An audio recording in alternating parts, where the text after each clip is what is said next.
아멘, 아멘. 자, 저는 이제 어렸을 때 우리 아버지가 농사를 지었어요. 그래서 이게 저기 강원도 그 용평 스키장 있는 그 촌에서 자랐는데, 제가 학교 다니면서 정말 부러웠던 게 부모가 선생인 사람, 그 다음에 공무원인 사람, 그 다음에 장사하는 사람. 너무너무 부러웠어요. 나는 왜 태어날 때 교사 부모 밑에서 못 태어났을까? 나는 왜 태어날 때 공무원 자식으로 안 태어났을까? 그리고 나는 이렇게 책을 팔든지 옷을 팔든지 이런 장사하는 부모 밑에서 안 태어났을까?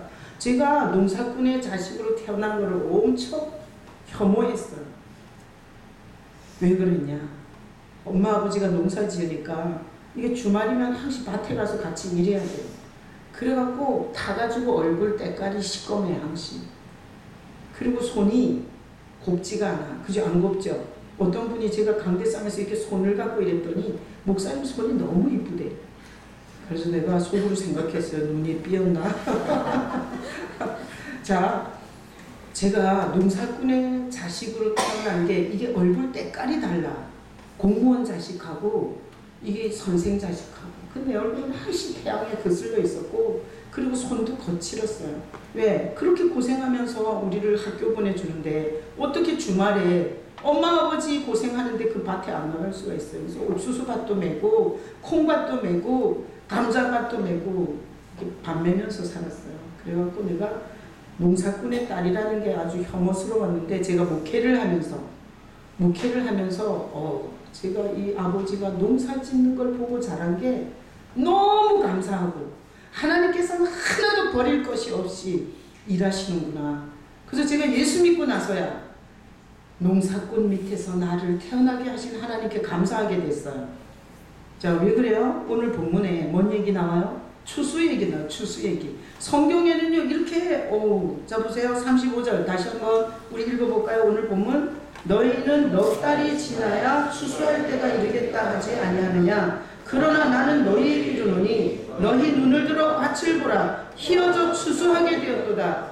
자, 여기 추수라는 얘기가 나오는데, 내가 농사꾼의 딸이 아니었다면, 농사꾼 밑에서 자라지 않았다면 이 추수가 뭔지 기억이 나겠어요? 그리고 리얼하게 설교할 수가 없어요.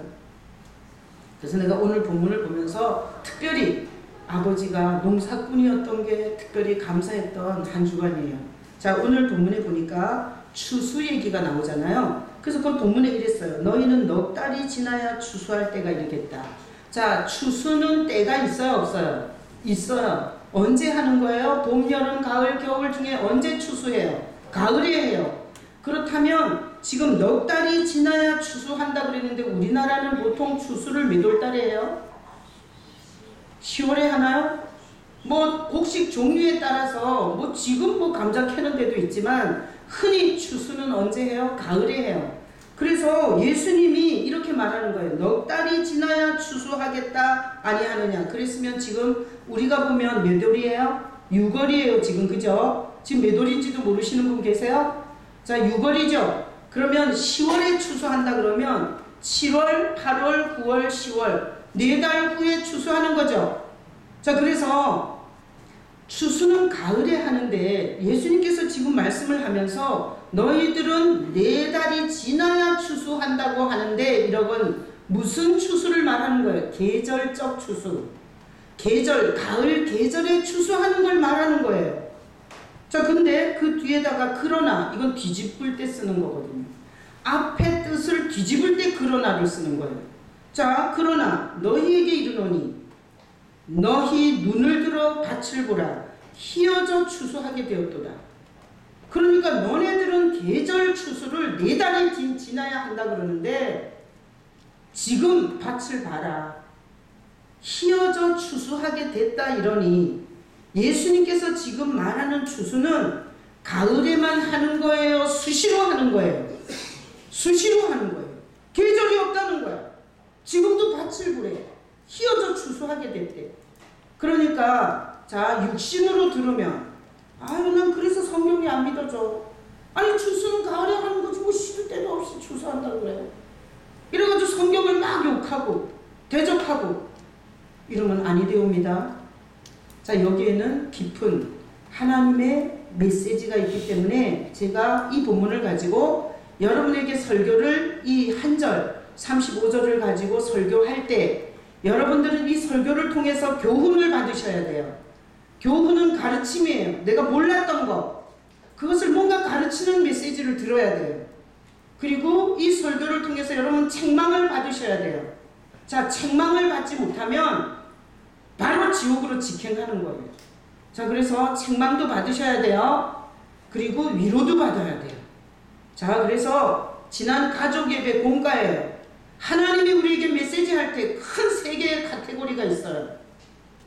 교훈을 해주든지 책망을 해주든지 위로를 해주든지 하나님의 이 세 개의 큰 카테고리 안에서 오늘 여러분에게 말씀하신다 안 하신다? 반드시 하신다. 자, 한번 복창하고 가요. 하나님은 나를 사랑하신다. 사랑하셔서 데리고 오셨어요. 제가 전도한 사람 하나도 없다고 항시 하나님이 나한테 네가 전도해서 데리고 온 사람 한 사람이나 있냐? 항시 그러세요. 없습니다. 다 내가 데리고 왔다. 그러니까 여러분은 누가 데리고 왔어요? 하나님이 데리고 왔습니다. 그래서 여러분이 이 교회에 앉아서 말씀을 들을 때마다 하나님의 사랑에 감사하셔야 돼요. 여러분 재수 없어서 끌려오신 거 아니에요? 오늘도 하나님이 사랑하셔서 여러분에게 말씀하고 싶어서 여러분을 데리고 오셨어요. 하나님의 말씀을 들을 수 있기를 축복합니다. 자, 그래서 이 본문이 인간이 농사를 해서 추수는 가을에 4달이 지나서 가을이 하지만 예수님은 추수를 무시로 하는 거예요. 무시로. 그죠? 자, 그러면 추수가 왜 필요하냐? 자, 말씀 올려줘봐요. 창세기 6장 3절 다 같이 읽어봐요. 여호와께서 이르시되 나의 영이 영원히 사람과 함께 아니하리니 이는 그들이 육신이 되리라. 그러나 그들의 날은 120년이 되리라. 이게 뭔가 하면 노아의 홍수 때 홍수 전에 하나님이 하신 말씀이에요. 이 창세기 6장 3절은 기본 암송하고 계셔야 돼요. 자, 뭐가 없어요? 하나님의 영이 더 이상 사람과 함께 있을 수 없어. 그래서 완전히 사람이 뭐가 된 거예요? 육신이 됐어요. 육신. 우리 엄마가 욕할 때 이 육신할 놈의 인간 이래갖고 내가 육신이 나오면 내가 참 육신인가 자세히 보는데, 자 보세요. 창세기 6장 3절에 우리가 뭐가 됐다고요? 육신이 됐대요. 자, 그래서 육신은 탐욕적이에요. 가졌는데 더 갖고 싶어요. 육신은 자기밖에 몰라요. 다 자기 중심이에요. 그래서 나를 좋아해주면 그 사람은 좋은 사람, 나를 조금이라도 기분 나쁘게 하면 그 사람은 나쁜 사람이에요. 자, 육신은 자기밖에 몰라. 자기 세계 속에 있어. 그래서 영적인 거는 전혀 몰라요. 그래서 가장 싫어하는 얘기가 영적이라는 얘기예요. 육신의 인간은 영적이라는 이 단어 자체를 싫어해요. 그래서 교회에서 영적 이러잖아요. 그러면 너무너무 기분 나쁜 거예요. 왜? 자기가 보이는 대로, 자기가 들리는 대로, 자기의 느낌대로만, 육신만 의지하고 살기 때문에 보이지 않는 영역에 대해서 말하면 모르거든요. 할 말이 없거든요. 아는 게 없거든요. 그러니까 영적이란 얘기를 가장 싫어해요. 육신의 성도는. 자, 우리는 하나님이 우리를 잘 알아요? 내가 잘 알아요? 하나님이 잘 알아요. 왜? 우리를 만드셨기 때문에. 그래서 성경에서 하나님의 영이 영원히 사람과 함께 할 수 없어서 너희가 육신이 됐다고 말하면 나를 육신이라고 생각하는 게 맞아요? 내가 왜 육신이에요? 이래야 맞아요. 받아들이셔야 돼요. 우리는 뭐예요? 육신이에요. 육신이 뭐예요? 보이는 것, 만져지는 것, 사실적인 것 외에는 안 보이고 못 듣는 게 육신이에요. 그러니까 하나님이 있는지 없는지 안 믿어져요. 하나님이 말씀한 게 나랑 무슨 상관이 있는 거야. 하나님이 살아계시면 어떻게 이럴 수가 있어. 이런 얘기를 육신은 많이 해요. 왜? 해석이 안 되기 때문에. 자, 이런 육신이 우리예요. 자, 설교 듣기 전에 여기서 출발을 잘해야 되기 때문에 다 같이 다시 한번 복창하고요. 하나님 앞에서 나는 육신이다. 자, 이렇게 고백하고 가겠습니다. 자, 육신의 두 유형이 있어요. 육신의 두 유형이. 자, 말씀 사무엘상 15장 19절로 21절. 자, 다 같이 읽겠습니다. 어찌하여 왕이 여호와의 목소리를 청종하지 아니하고 탈취하기에만 급하여 여호와께서 악하게 여기시는 일을 행하였나이까. 사울이 사무엘에게 이르되 나는 실로 여호와의 목소리를 청종하여 여호와께서 보내신 길로 가서 아말렉과 아각을 끌어왔고 아말렉 사람들을 진멸하였으나. 자, 보세요. 사무엘상이기 때문에 성경을 아주 안 읽은 사람은 뭔 얘기인지 몰라. 근데 사무엘상은 사울왕 얘기가 많이 나옵니다. 사울왕. 자, 사울왕이 요 아말렉과 전쟁을 하는데 하나님이 사울왕한테 아말렉을 완전히 진멸하라고 했어요. 어떤 것도 살려놓지 말라고 했어요. 구약의 이런 전쟁은 마귀적인 거예요. 마귀는 사람을 파괴하고 사람을 궁극적으로 죽이는 존재이기 때문에 영원히 지옥으로 끌고 가는 존재이기 때문에 구약에서 완전히 진멸하라는 아말렉 이런 거는 신약적으로 보면 이게 마귀와 연결이 돼 있어서 그런 거예요. 자, 그러면 자, 사울왕한테 하나님이 뭐라 그랬냐면 이 아말렉을 완전히 진멸하라 그랬어요. 소도 양도 어떤 것도 살려놓지 말라 그랬어요. 근데 이 사울왕이 자, 일단은 아말렉 왕 아각을 살렸어요. 그죠? 그러니까 다 죽이라 그랬는데 아말렉 왕을 살려놨어요. 그런데다가 자, 보세요. 다음 구절. 자, 다만 백성이 그 마땅히 멸할 것 중에서 가장 좋은 것.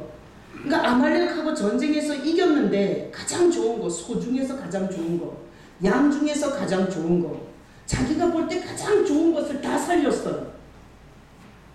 그러니까 하나님의 말씀을 들은 거예요, 안 들은 거예요? 안 들은 거잖아요. 이건 대놓고 거역한 거예요. 그래서 그 전 거 띄워줘봐요. 그래서 왜 하나님의 목소리를 청종하지 않았냐라고 이 사무엘 선지자가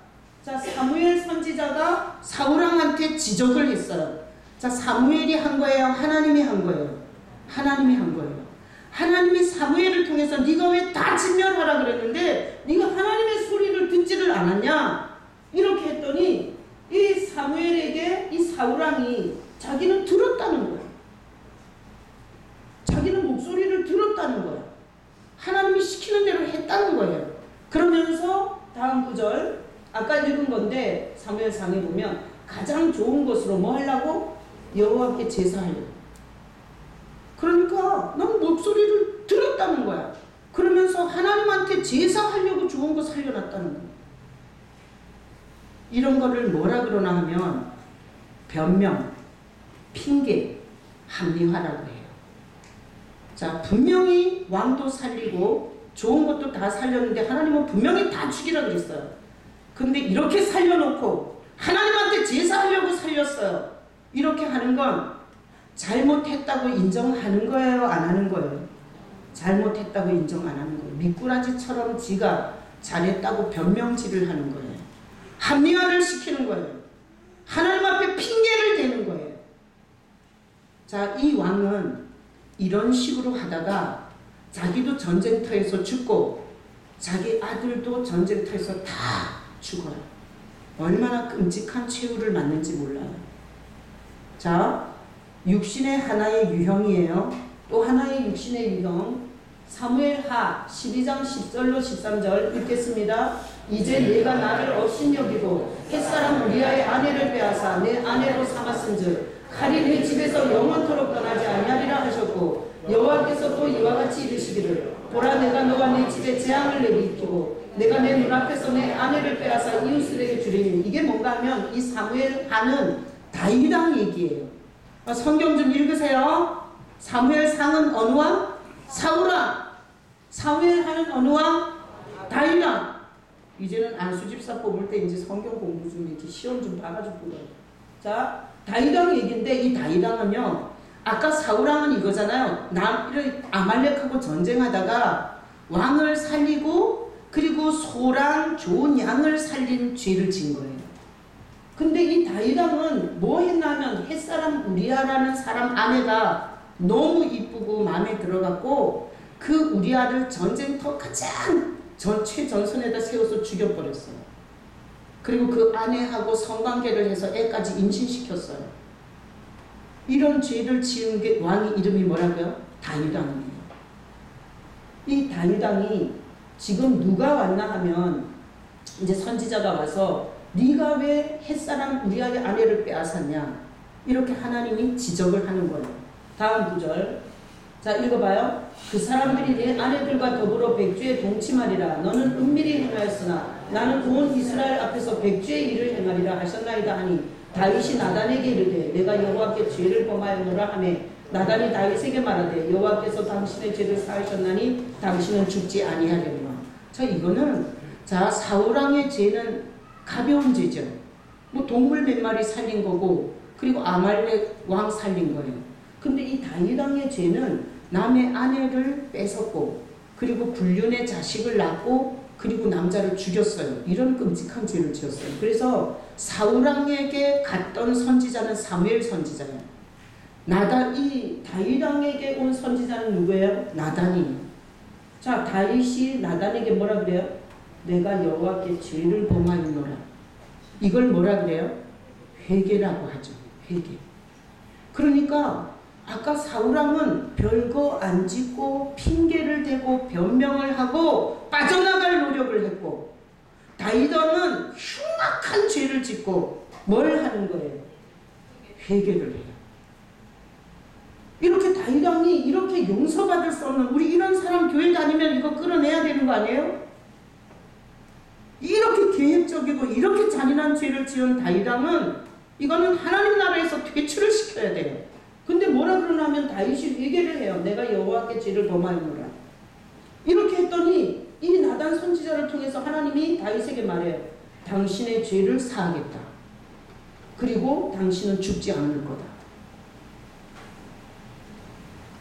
그러니까 하나님이 회개하냐 안 하냐를 엄청 중요하게 보는 거 아시겠어요? 회개하냐 안 하냐.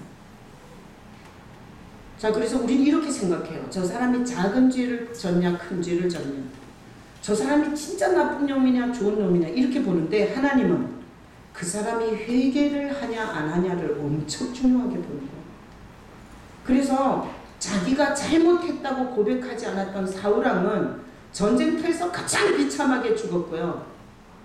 정말 상상을 초월하는 간통에다가 그리고 남의 아내를 뺏은 데다가 그 불륜의 씨를 낳은 데다가 그 남편을 계획적으로 살인한 살인마 다윗은 하나님 앞에 용서해달라고 자기가 죄를 지었다고 하나님 앞에 고백하고 시편 51편에 보면 다윗이 얼마나 하나님 앞에 회개를 철저히 했는지 침상의 눈물에 다 떴다 그래요.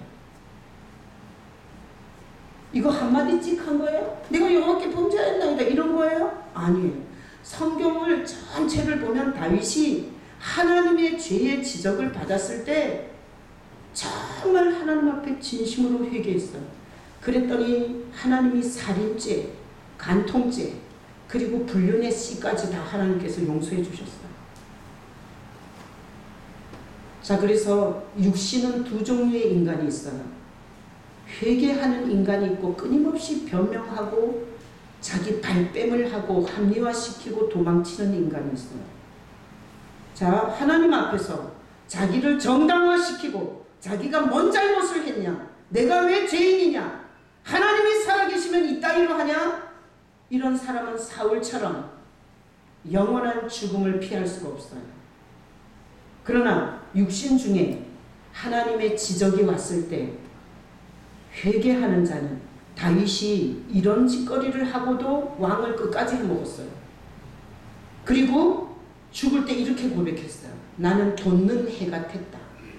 아침 빛 같았다. 비 온 후에 새풀 같았다. 이렇게 자기 인생을 고백하고 자기 아들한테다 왕위를 넘겨주고 평안히 죽었어요. 자, 육신은 두 종류입니다. 하나님 앞에서 회개할 줄 모르는 육신과 하나님 앞에 회개할 줄 아는 육신, 두 가지가 있어요. 여러분 어떡하실래요? 여러분이 오늘 설교를 통해서 교훈을 받으셔야 됩니다. 자, 계속 자기가 잘났다고, 자기 생각이 옳다고, 자기가 신도 아니면서 하나님 앞에서 그렇게 뻗댈 거예요? 회개하셔야 되겠어요? 회개하셔야 됩니다. 이거는 선택사항이 아니에요. 이건 회개해야 돼요. 자, 그래서 오늘 본문에 보니까 원래 감자, 옥수수 이런 건 우리 아버지가 다 가을에 추수했어요. 그런데 예수님은 밭을 보라 희어져 추수하게 됐다 이랬어요. 예수님은 아무 때나 추수하세요. 근데 뭐 하면 추수해요?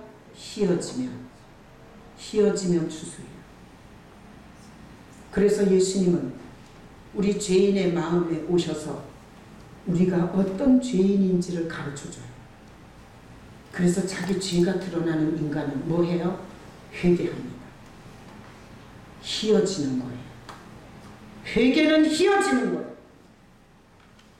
교회를 다니면서 자기가 보고 들은 것, 자기가 아는 것, 자기 중심에 서서 다른 사람을 정죄하고 판단하고 자기가 회개할 줄 모르는 자는 하나님 나라의 추수가 돼요? 안 돼요? 안 됩니다. 그래서 예수님이 하나님이세요. 내가 실버에 예배 오시면 계속 그 얘기해요. 하나님 닮았다 우리가. 하나님이 우리를 만드셨다. 그래서 하나님이 사랑한다. 근데 죄 때문에 같이 못 있는다. 예수님 없으면 하나님 같이 있을 수 없다. 지옥 간다. 이렇게 설교하거든요. 여러분 자 보세요. 하나님이 우리 인간을 추수하는 건 다른 거예요. 예수님이 하나님이세요. 그래서 어떤 자를 추수하나 하면 회개하는 자를 추수해요. 우리는 다 살인을 안 하고 도둑질을 안 하고 자기가 가족들한테 희생을 했으면 다 지공로로 산 줄 알고 억울해해요. 그거는 자기 생각이고 성경에서 하나님은 인간 중에 착한 인간이 있다 없다? 없다 해요. 성경에서 하나님은 착한 인간이 한 명도 없다고 선포해요. 모든 사람이 죄를 범하였음에 하나님의 영광에 이르지 못하더니 성경은 선언합니다. 어떤 인간도 하나님 앞에서 착한 인간은 없다고. 그래서 하나님이 인간으로 예수님이 오셔서 희어지면, 이거는 회개하면이에요. 거기다 적어놔요. 희어지면은 회개하면이에요. 회개하면 건져주는 거예요. 추수해주는 거예요. 근데 예수님이 하나님이 이 땅에 오셨을 때 작년은 자기가 죄인이라고 고백하기 쉬워요, 어려워요? 쉬워요. 그래서 자기가 맨날 이 남자 저 남자 품에서 살았기 때문에 자기가 죄인이라고 고백했어요. 현장에서 끌려 나왔을 때 그 부끄러운 죄인이 가리고 예수님 앞에 끌려 나왔을 때 그 장녀는 알아요. 자기가 죄인인 거예요. 그래서 그 부끄러운 것을 가리고 하나님 예수님 앞에 어찌할 바를 모르고 있었어요. 장녀는 자기 죄를 알았기 때문에 회개를 했고 추수된 거예요. 세리 맨날 남의 돈 등쳐먹었어요. 민족의 피를 빨아먹었어요. 이완용이처럼 민족을 팔아먹은 놈이에요. 세리들을. 근데 그 세리가 자기가 토색했다고 고백해요. 이 삭개오의 집에 들어갔을 때 이 삭개오가 세리거든요. 자기가 민족의 등을 쳐먹었다고 주님 앞에 고백해요. 그랬을 때 예수님이 말해요. 이 집안의 구원이 이루어졌다. 그러니까 하나님의 추수는 회개하는 자를 추수하는 거예요.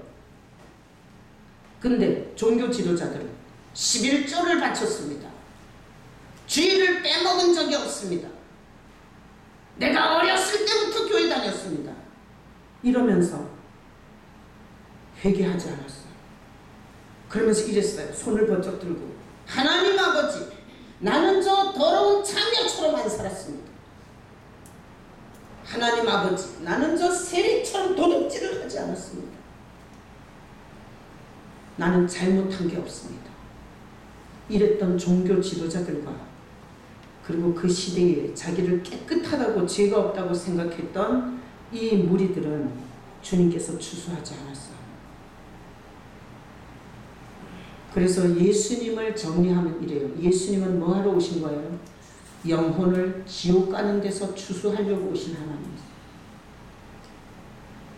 지옥으로 싸그리 쓸려 내려가는 영혼 중에 추수하러 오신 하나님이 예수님이세요. 자, 신앙생활은 우리가 이렇게 교회를 다녀요. 말씀을 들어요. 그리고 예수님에 대해서 이렇게 제가 정리를 해서 착착 가르쳐 주잖아요. 지난주에 예수님의 양식은 한 영혼이 구원받는 겁니다. 이렇게 제가 정리했어요. 예수님은 한 영혼이, 지옥 가는 영혼이 구원을 받을 때 배불러 밥을 안 먹어도, 그래서 우리는 살아가면서 한 영혼이 구원받는 일에 숟가락이라도 얹고 마음의 기도라도 얹고 그리고 우리 작은 물질이라도 드릴 줄 알아야 된다고 했어요. 그랬더니 창근이 어디 갔어? 어디 가버렸네. 여러분, 오늘 여러분이 듣는 예수는 뭐 하러 왔다고요? 영혼을 추수하러 왔어요. 예수님이 영혼을 추수할 때 누구를 추수한다고요? 희어진 자를 추수해요. 회개할 줄 아는 자. 그래서 신앙생활은 뭐냐? 뭐 하는 거예요? 회개하는 거예요. 그래서 교회를 다니면서 남 정죄나 하고 남 자기 꼬라지를 모르고 남 손가락질만 하고 이러면은 지옥 갈 확률이 굉장히 높습니다. 그래서 신앙생활은 회개하러 다니는 거예요. 회개하러. 그래서 신앙생활 하면서는, 자 보세요. 우리가 나만 있을 때는 내가 다 맞아.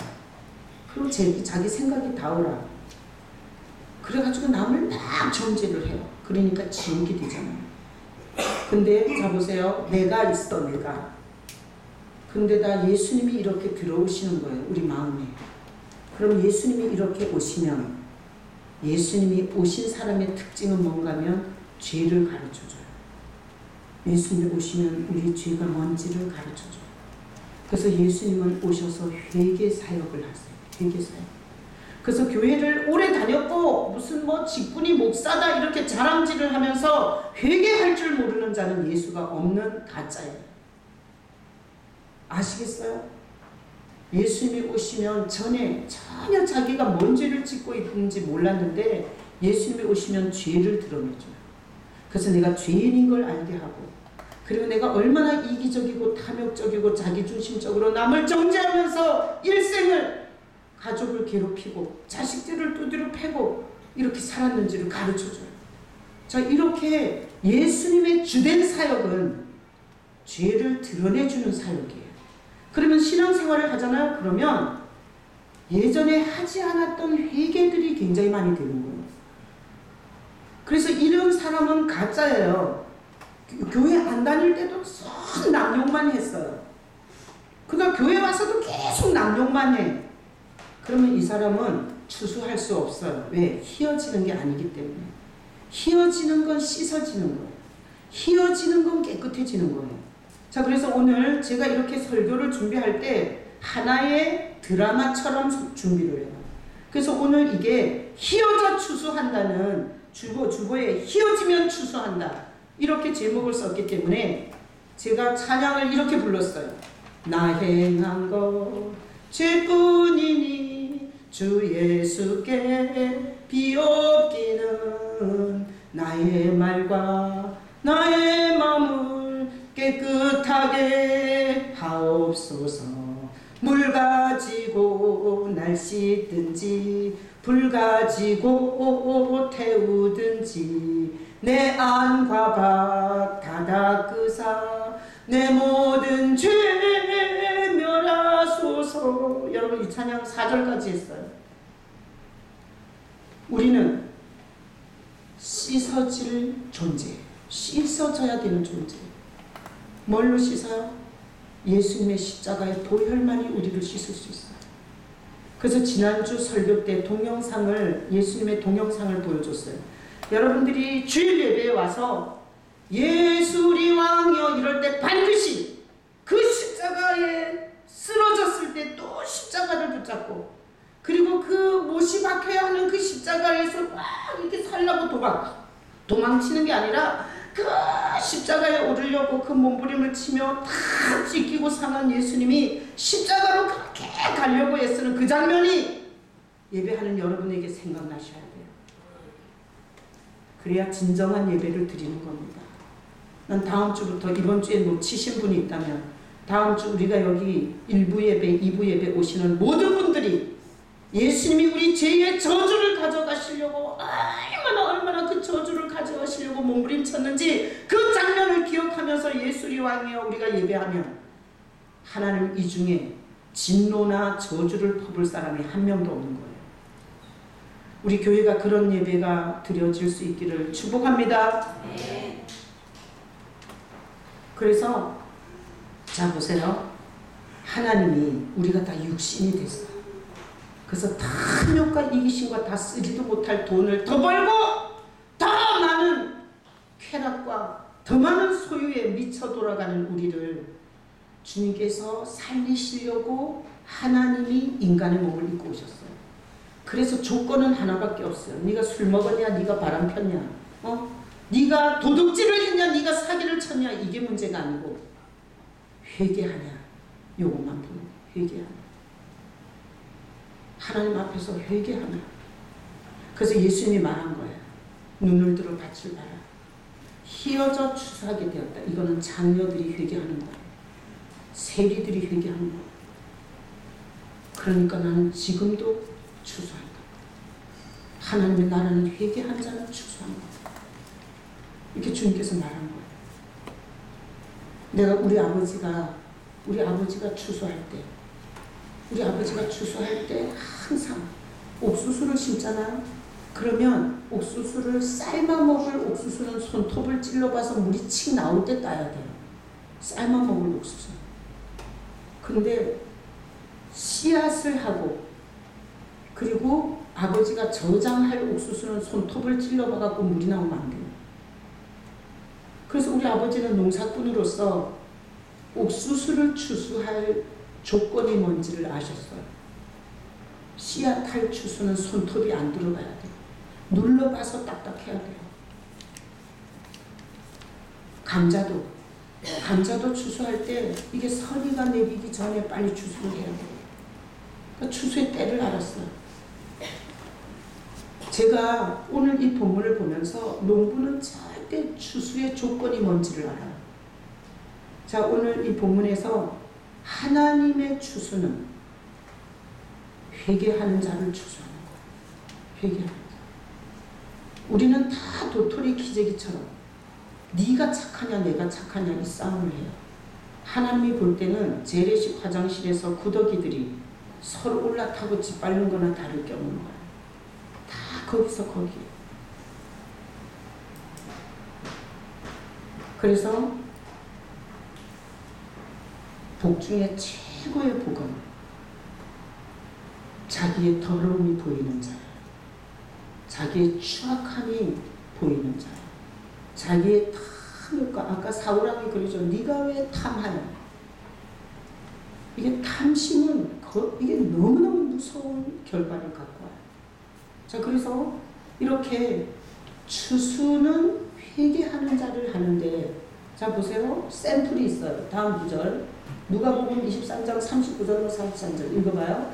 달리 행할 자 중 하나는 비방하여 이르되 내가 그리스도가 아닌가 너와 우리를 구원하라 하되 하나는 그를 꾸짖어 이르되 내가 동일한 정죄를 받고서도 하나님을 두려워하지 아니하느냐. 우리는 우리의 행한 일에 상당한 복을 받는 것이니 이는 당연하거니와 이 사람은 행한 것은 옳지 않은 것이 없는 우리 예수님의 십자가가 좌우에 강도들을 둘을 달았어요. 왜 그런가 하면 온 백성에게 만 백성에게 이놈도 강도다 이거를 말하고 싶었어요. 종교 지도자들이 예수를 죽이면서.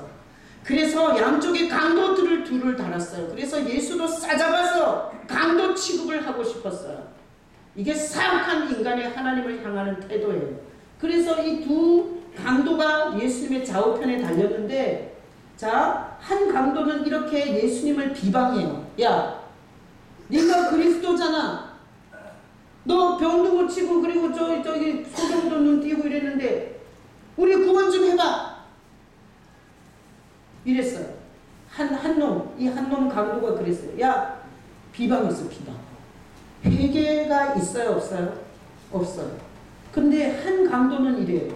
내가 동일한 정죄를 받고서도 하나님을 두려워하지 않냐. 우리는 행한 일에 상당한 보응을 받는 것이니 이는 당연하거든요. 한 강도는 이래요. 우리는 평생 강도짓 했지 않냐. 우리가 강도짓을 했기 때문에 이렇게 죽는 건 당연하다. 이게 회개예요. 뭐예요? 우리의 행한 일에 상당한 보응을 받는다. 이놈은 강도짓을 한 게 못된 짓이라는 걸 지금 말하는 거예요. 강도짓을 했기 때문에 이렇게 죽는다고 회개하는 거예요. 그러면서 다음 구절 이르되 예수여 당신의 나라에 임하실 때에 나를 기억하소서 하니 예수께서 이르시되 내가 진실로 내게 이르노니 오늘 내가 나와 함께 낙원에 있으리라. 똑같이 강도짓을 했는데 한 강도는 회개했어요. 한 강도는 조롱했어요. 추수를 누가 됐어요? 회개한 강도는 추수됐어요.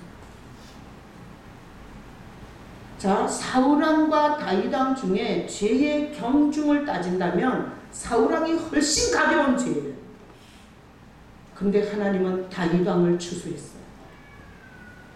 똑같이 강도짓을 했는데 하나님은 회개한 강도를 추수했어요. 자, 오늘 말씀이 희어져 추수한다는 말이 뭔 말인지 아시겠어요? 여러분들의 과거가 문제가 아니에요. 여러분들이 어떤 인생을 살았는지, 얼마나 추악한 인간인지가 중요하지 않아요. 하나님 앞에서 자기의 더럽고 추악함이 보이셔서 그것을 하나님 앞에 자백할 수 있어야 돼요. 난 여러분들이 그런 영혼이 되시기를 예수님의 이름으로 축복합니다. 그래서 이러셔야 돼요. 가정에서도 내 탓이다. 하나님 이렇게 좀 이래봐. 그러잖아요. 그럼 부부가 얼마나 화해하기 좋아요. 만나기만 하면 네가 이렇게 해갖고 이렇게 됐잖아요. 당신이 뭐를 해갖고 이렇게 됐잖아요. 막 이러면 이건 생지옥이 되는 거예요. 자, 우리 9절 올려줘봐요. 다음 구절 잠언 28장 13절 읽어봐요. 자기의 죄를 숨기는 자는 형통하지 못하나 죄를 자복하고 버리는 자는 불쌍히 여김을 받으리라. 요새 우리 통독방에서 잠언 읽고 있어요. 내 잠언에서만 쫙 다 뽑았어요. 이 성경 전체에서 다 뽑으면 어마어마할 거예요. 자, 보세요. 자기 죄를 숨기는 자는 어떻다고요? 형통하지 않아요. 하여튼 죄를 숨기고 자기가 잘났다고 착하다고 계속 뺀질대면 계속 인생은 꼬이는 거야. 인생은 되는 일이 없어요. 죄를 숨기는 자는 형통하지 못하고 뭐하면? 죄를 자복하고 버리는 자는 불쌍히 여김을 받으리라.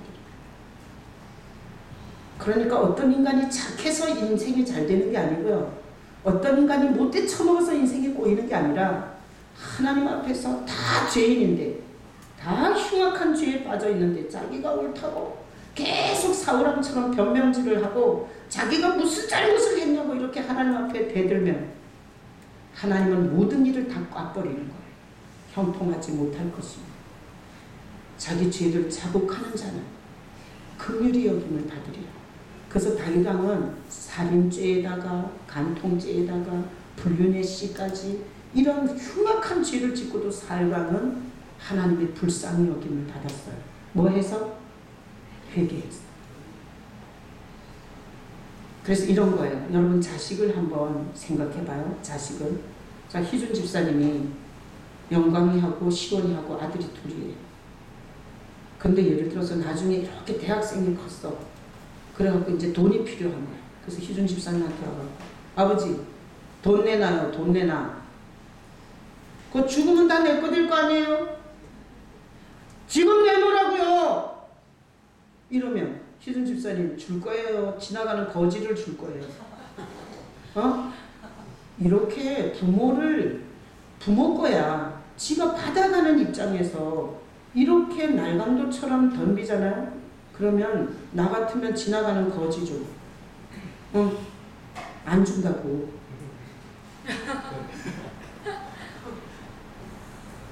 그러니까 이 회개라는 게 뭔가 하면 이런 거예요. 회개라는 게 하나님 앞에서 자기 시인을 하고 그리고 하나님을 대접해드리는 행위예요. 이 회개가. 근데 이게 회개를 안 하는 거는 뭔가 하면 하나님을 대적하는 거예요. 왜 내가 죄인이냐? 왜 죄인 취급을 하냐? 왜 이게 도매금으로 다 취급하냐? 이렇게 하나님을 대적하는 거고, 그리고 하나님의 주권에 대한 이런 아주 망령됨이 들어있어요. 그래서 자식이 부모를 대하는 것과 이렇게 비교를 해봐야 되고, 그 다음에 보세요. 만약에 문방구에 가서 자식이 뭘 훔쳤어. 그래서 동영상에 걸렸어요. 그래서 그 문방구 주인이 동영상을 보여줬어. 그래가지고 시온이가 문방구에서 이렇게 훔쳤다는 거야. 예를 들어서. 그래서 이제 시온이를 불렀어요. 그래서 시온아, 네가 문방구에서 혹시 지우개 훔쳤나? 이랬더니 시온이가 아빠 잘못했어. 아빠가 용돈 안 주잖아요. 근데 내가 너무 갖고 싶었어요. 근데 내가 그 지우개를 보는 순간에 나도 모르게 이렇게 손이 나가더니 주머니에 있었어요. 이러잖아요. 그러면 걔를 패요. 나 같으면 이럴 것 같아요. 안아주면서 시온아, 지금은 CCTV가 문방구에 다 달려있어. 그래서 숨길 수가 없어. 너 지금은 이렇게 문방구 주인이 나한테 왔지만 다음번엔 문방구 주인이 경찰서로 바로 갈 수 있어.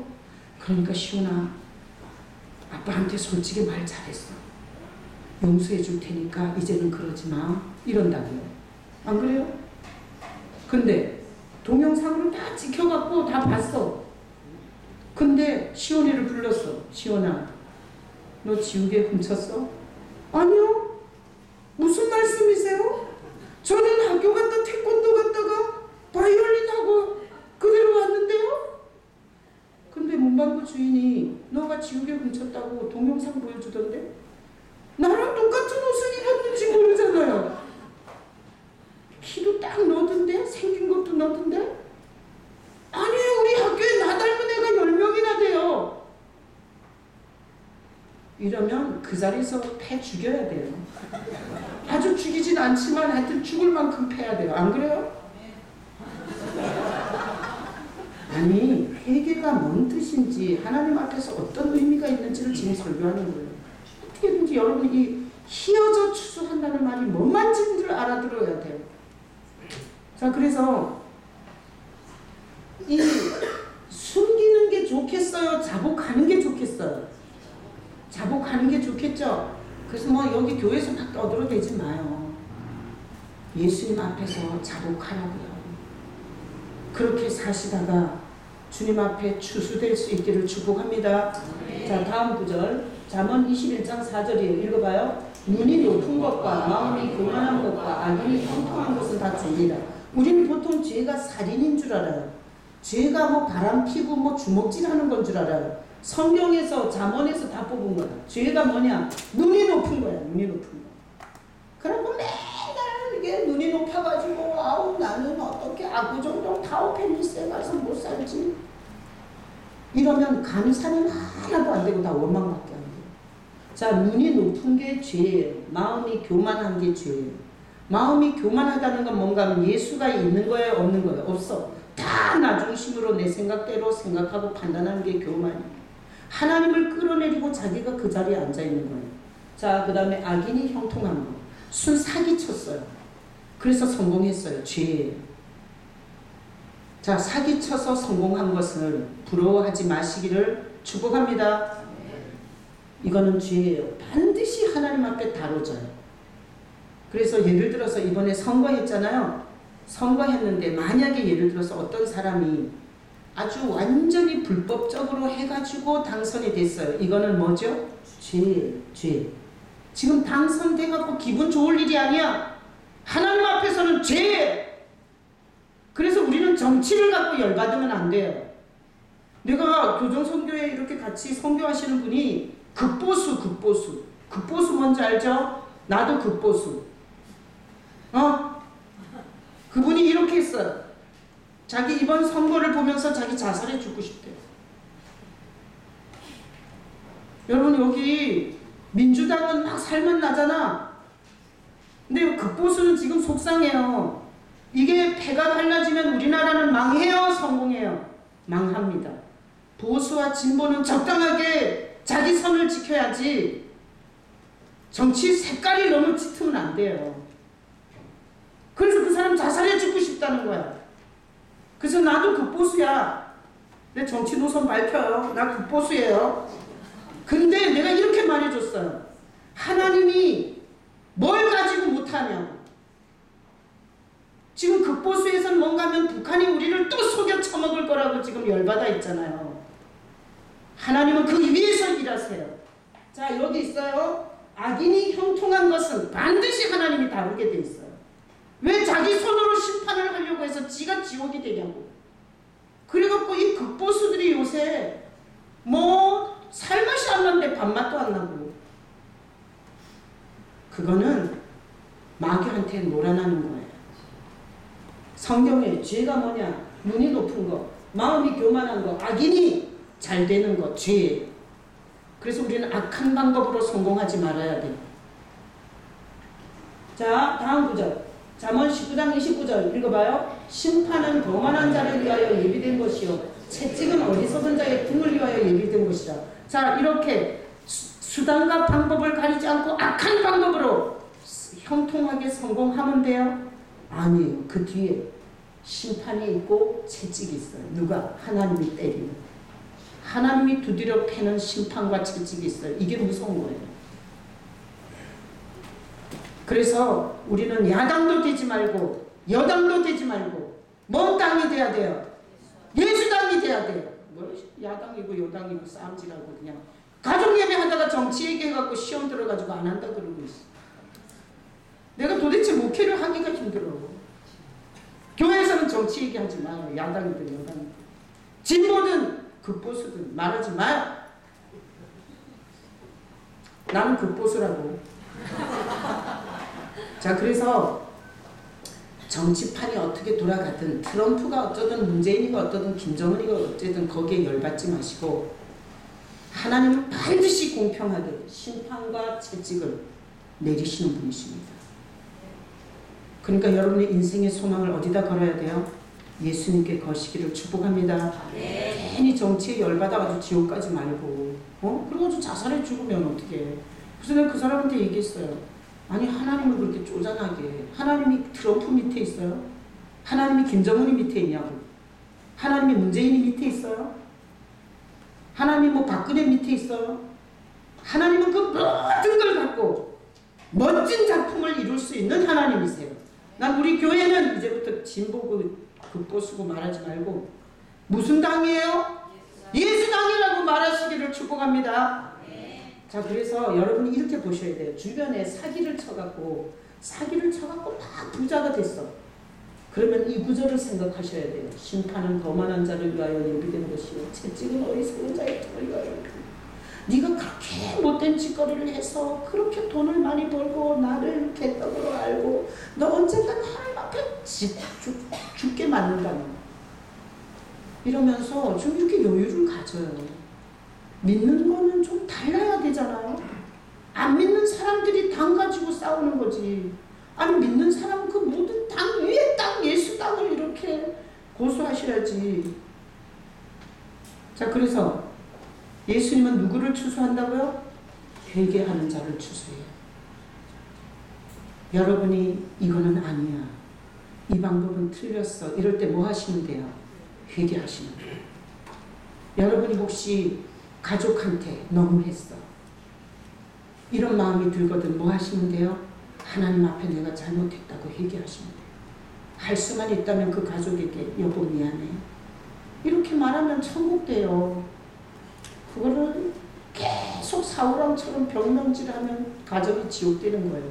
자, 다음 구절 마태복음 4장 17절 읽어봐요. 이때부터 예수께서 비로소 전파하여 이르시되 회개하라 천국이 가까웠느니라 하시니라. 예수님께서 분명하게 말했어요. 예수님이 주는 천국은 뭐하는 자에게? 회개하는 자에게 주는 거예요. 회개하는 자. 자, 그래서 예수님이 오시면 주로 하는 사역이 내 죄를 생각하게,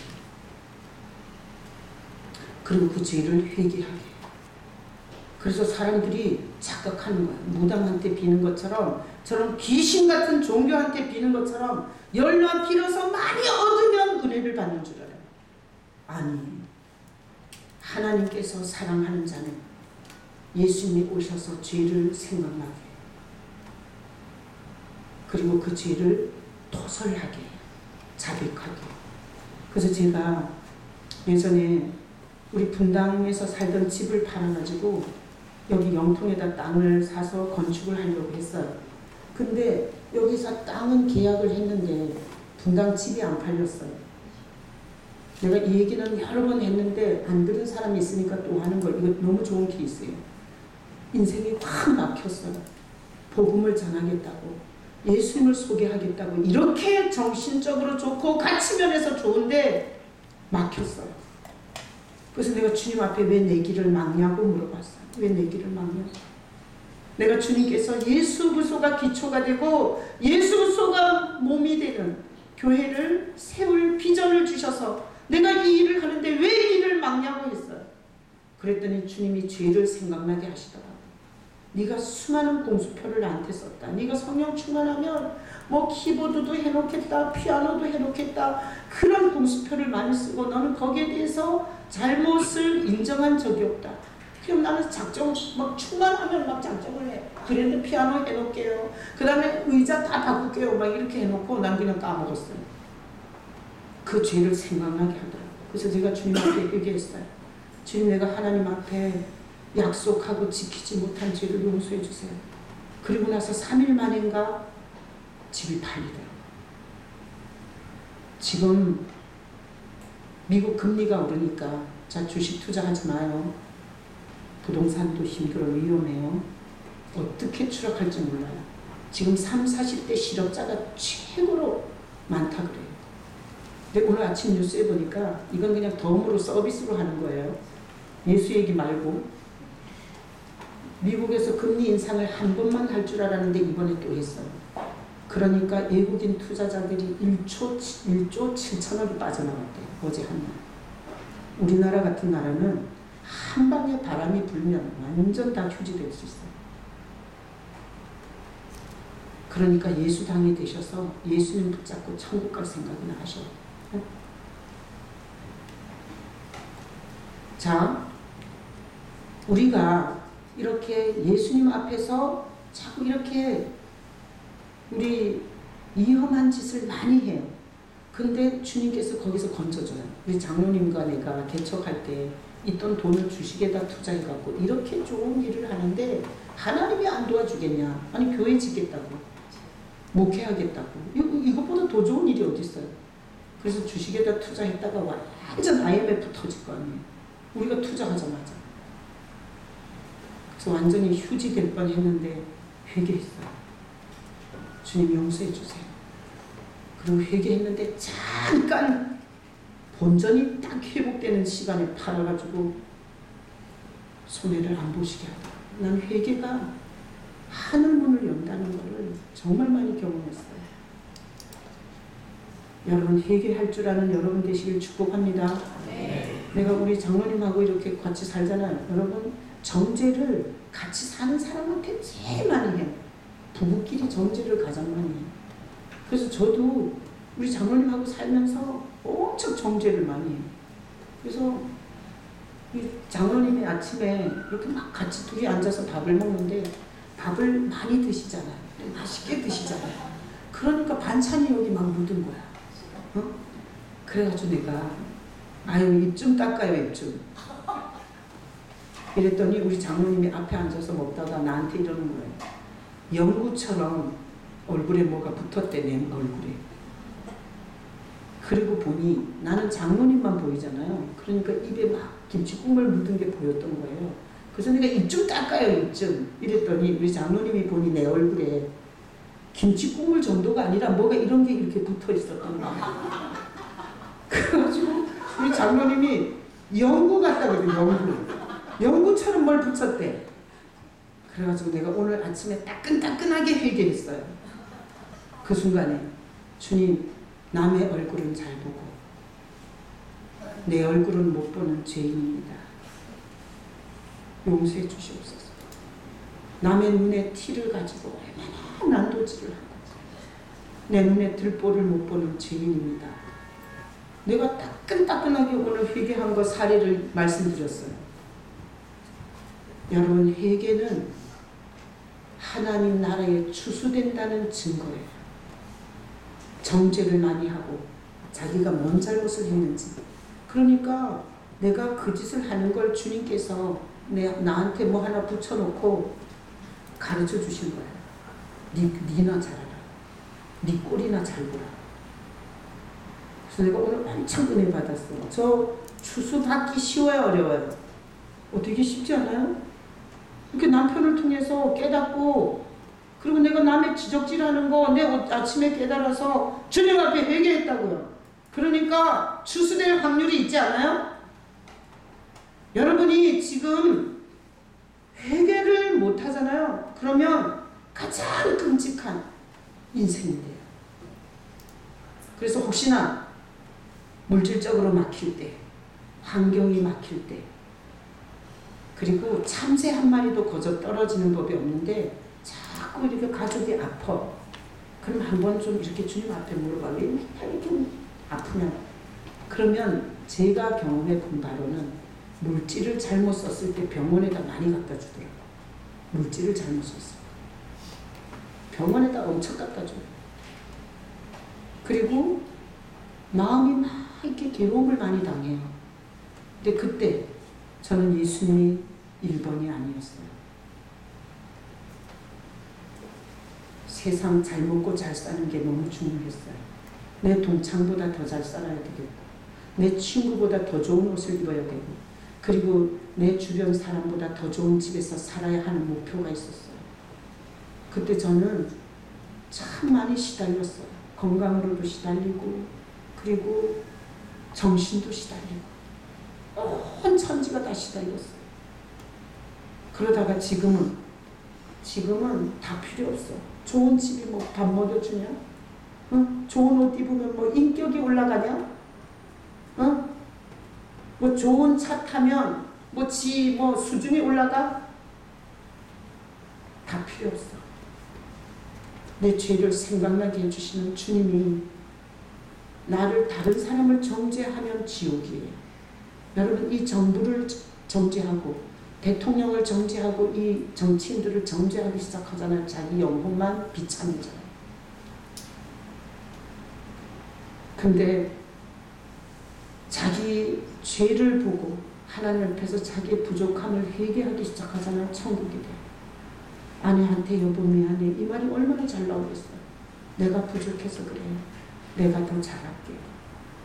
지금까지 내가 많이 나 중심으로 말한 것 같아. 당신이 이렇게 힘든지 몰랐어. 아니 이렇게 말하면 자식한테도 이거 가정이 다 천국되지 않겠어요? 여러분, 오늘 거기 희어져 추수하게 되었도다.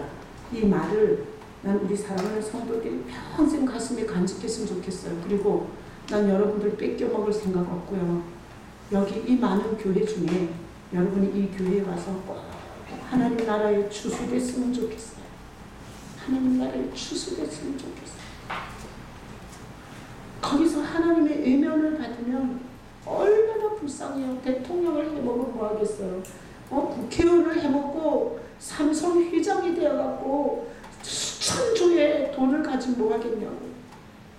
하나님의 나라에 추수되지 못했을 때 그 끔찍한 그 불행을 어떻게 하시겠어요?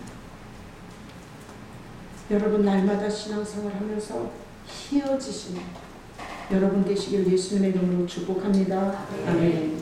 자, 성찬. 예수님이 우리 안에 오시면 죄를 생각나게